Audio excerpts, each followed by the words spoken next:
So, Bridgerton Season 4 just gave us one of the most romantic and emotional endings we have seen in a long time. Benedict finally found his person, Sophie finally got the life she deserved, and Francesca's story moved forward in a way that left us all feeling something deep. But here is the thing. Most people watched the season and thought they saw everything. They thought they caught every moment, every look, every beautiful costume detail, but they did not. Because the makers of Bridgerton did something incredibly clever this season. They hid an entire layer of storytelling inside the details that most people completely scrolled past. Inside the costumes, the symbols, the props, and even the smallest background details, there is a whole secret story running quietly underneath everything you watched. And once you see it, you cannot unsee it. So if you thought you understood Season 4 fully, get ready. Because you are about to see it in a completely different way.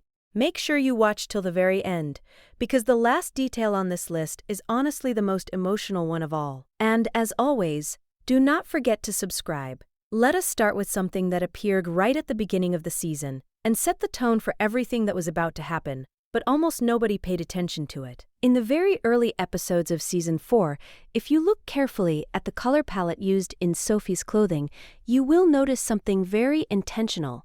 Sophie almost always appears in muted, washed-out colors, pale grays, soft whites, dusty greens. These are not random wardrobe choices. The costume team used these colors deliberately to reflect Sophie's position in the world. She is someone who has been made to feel invisible her entire life. She was born into a complicated situation, she was treated as less than, and she learned to move through the world quietly, without drawing attention to herself. The dull colors she wears in the early episodes are a visual way of showing the audience exactly how Sophie sees herself, and exactly how the world has treated her, before Benedict comes into her life. But here is where it gets really interesting. As the season moves forward, and Sophie's connection with Benedict grows deeper, her colors slowly begin to change. They become richer, more saturated, more alive. By the time we reach the final episodes, Sophie is wearing deeper, warmer tones that feel completely different from where she started. The costume designers used color as a quiet, visual storytelling tool to show Sophie's internal journey without a single word of dialogue needing to explain it. She goes from invisible to seen, from faded to vibrant.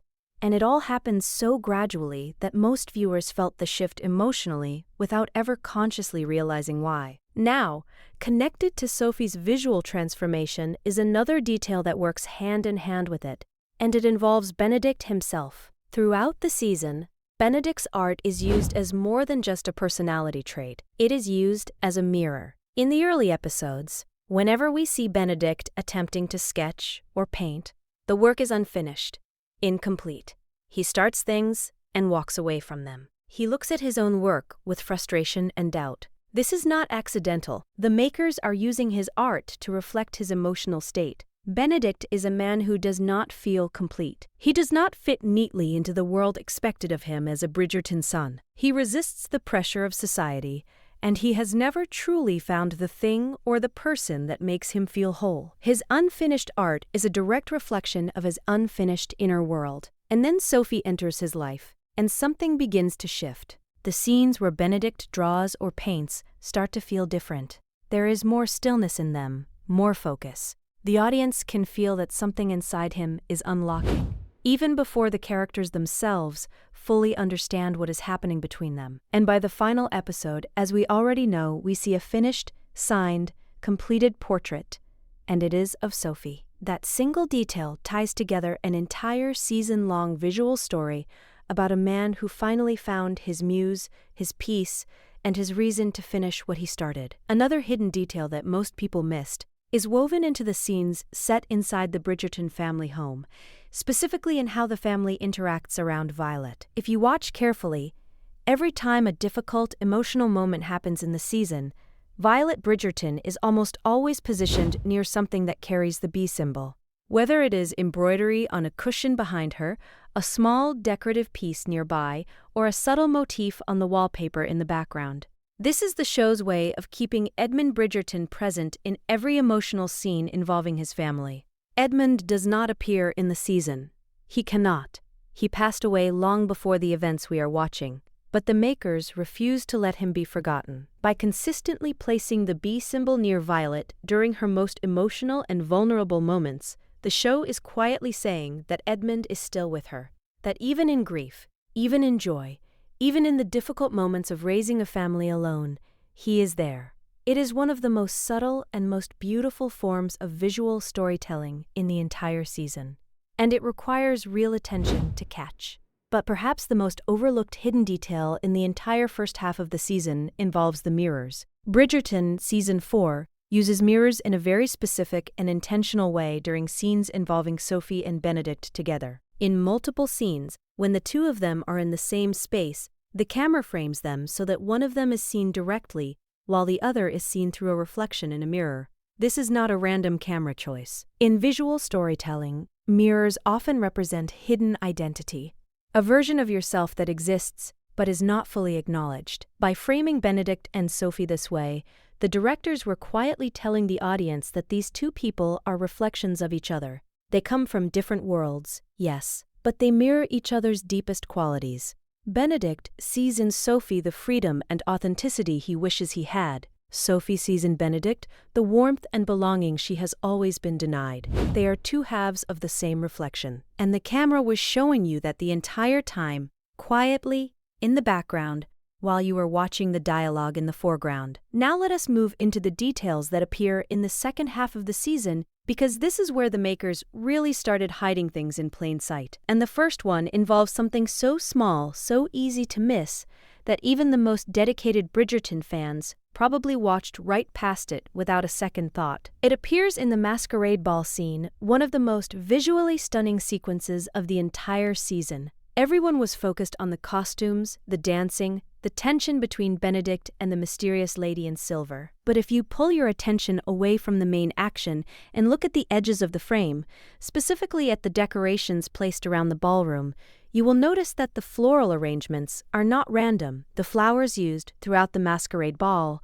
are almost entirely white. White roses, white lilies, white blooms of every kind. Now, in the language of flowers, which was something Regency-era audiences would have understood deeply, white flowers carry a very specific meaning. They represent hidden truth, secret identity, something beautiful that has not yet been revealed. The entire masquerade ball is built around the idea of disguise. Sophie is hiding who she is. Benedict does not know her real name or her real place in the world.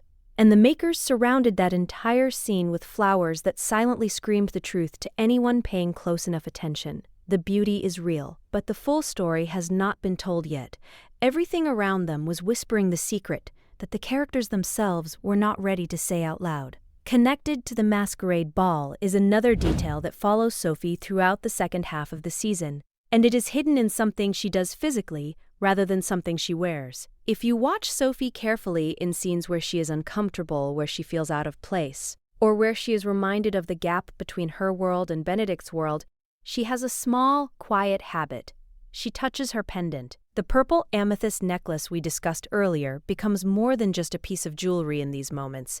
It becomes a grounding object for her, a way of reminding herself of who she is when the world around her is trying to define her as something lesser. Actors and directors work together to build these kinds of physical habits into characters to give the audience emotional information without dialogue. Every time Sophie's hand moves to that pendant, something is wrong. Something is threatening her sense of self. And if you go back and rewatch the season with that in mind, you will start to notice just how many times that small gesture appears. It tells you exactly when Sophie feels most vulnerable, most exposed, and most in danger of losing herself. And it makes her journey toward the ending feel even more earned, because you realize just how many times she almost broke before she finally got to stand firm. Now here is one that is going to make you want to go back and rewatch the entire season immediately. Throughout Bridgerton Season 4, there is a very deliberate pattern in how windows are used in scenes involving Sophie and Benedict separately versus together. In scenes where Sophie is alone, she is almost always filmed away from windows. She exists in darker, more enclosed spaces, interior corners, shadowed hallways, rooms where the light does not quite reach her. This is a visual metaphor for the life she has been living, closed in, cut off from the warmth and freedom that other people enjoy simply because of their position in society. Benedict, on the other hand, is frequently shown near windows when he is alone. He paints near windows. He thinks near windows. He exists in light even when he is at his most restless and uncertain. This contrast between the two of them is intentional. It represents the social and emotional distance between their worlds. But then watch what happens in the scenes where they are together. Especially as the season progresses, Sophie begins to appear in the light. She moves toward the windows. The camera starts placing her in the same warm, bright framing that Benedict occupies. It is gradual, it is quiet, but it is completely deliberate. The directors used light and windows to visually track Sophie's journey from a life lived in the shadows to a life finally lived in the open.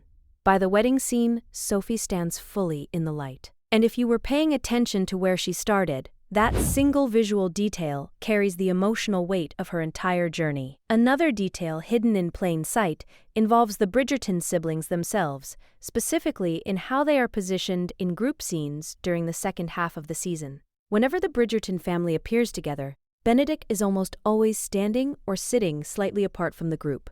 Not far, not obviously separated, but just enough that a careful eye would notice. This physical distance in the frame mirrors his emotional state within the family. He loves them deeply, that is never in question, but he has always existed on the edges of the Bridgerton world. He is not the heir like Anthony. He is not the wild card like Colin.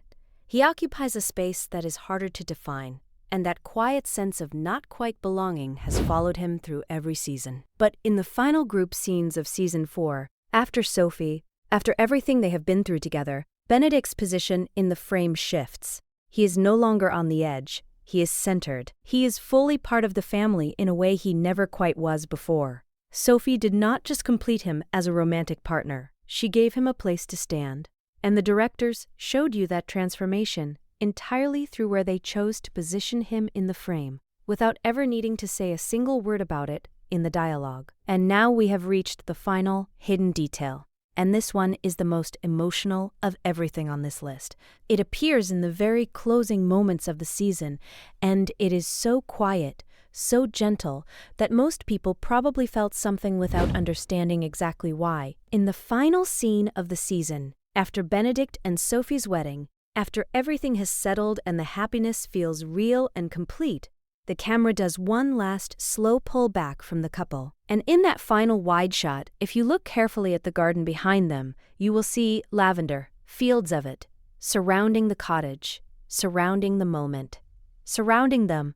Now, lavender in the Bridgerton universe is not a random background detail. It is the plant that appears in some of the most significant grief scenes connected to Edmund Bridgerton. It appeared near the bee in episode 7 during Francesca's mourning. It has been quietly present in scenes of loss and remembrance throughout the series. By placing lavender in the background of the happiest moment of Benedict's life, the show is doing something extraordinarily tender. It is saying that Edmund is there, not as grief this time, not as loss, but as presence, as a father watching his son finally find his happiness. The man who never got to see this moment is somehow woven into the fabric of it anyway, through a single quiet detail in the background of the final frame. And that is the kind of storytelling that makes Bridgerton something more than just a romantic drama. It is a show that remembers that love and loss always exist together, and it hides that truth in the most beautiful places if you know where to look. Did you notice any of these hidden details while watching the season,